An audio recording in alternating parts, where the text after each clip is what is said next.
Kesultanan Banten memiliki tempat bersejarah yang menarik, di antaranya Keraton Kaibon dibangun pada tahun 1815 merupakan hadiah untuk Ratu Aisyah, Ibunda Sultan Syarifuddin.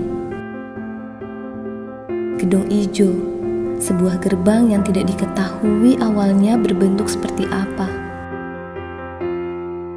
Keraton Surosowan dibangun oleh Maulana Hasanuddin pada tahun 1552 hingga 1570. Namun, keraton ini mengalami kehancuran di tahun 1680. Watu Gilang, sebuah batu tempat pentasbihan atau penobatan raja-raja.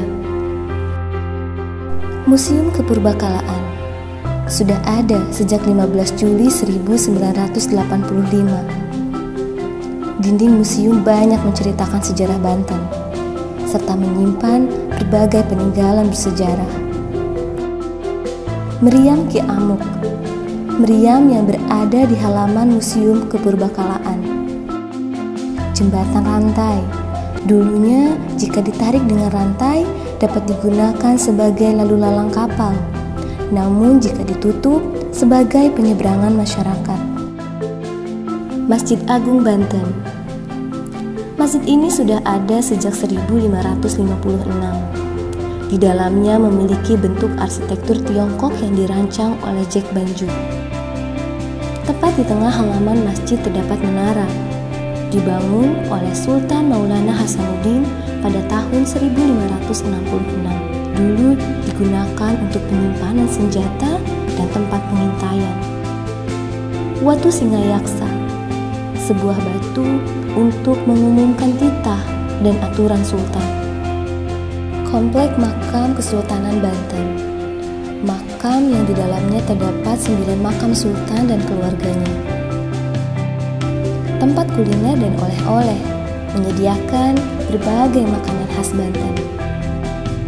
Benteng Spelwich, benteng simbol kekuasaan Belanda yang sudah ada sejak 1585. Sebagai bentuk penghargaan Jenderal Cornelis Jensen Spelman.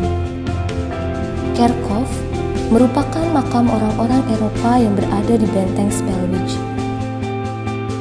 Vihara Avalokitesvara, vihara tertua dan pertama sejak zaman Sunan Gunung Jati, yang didirikan oleh Ong Tienyo tahun 1542. Masjid Pecinan Tinggi. Masjid ini sekarang hanya tersisa menara dan mihrab yang terbuat dari batu. Dan yang terakhir, Danau Tasikardi. Dibangun saat pemerintahan Maulana Yusuf, yang sampai saat ini digunakan sebagai tempat rekreasi dan istirahat keluarga. Saya nama Dr. Andes Haji Ahmad Jubaidillah sebagai Kadis Parpora Kota Serang. Mari kita sama-sama berkunjung ke destinasi wisata Banten Lama.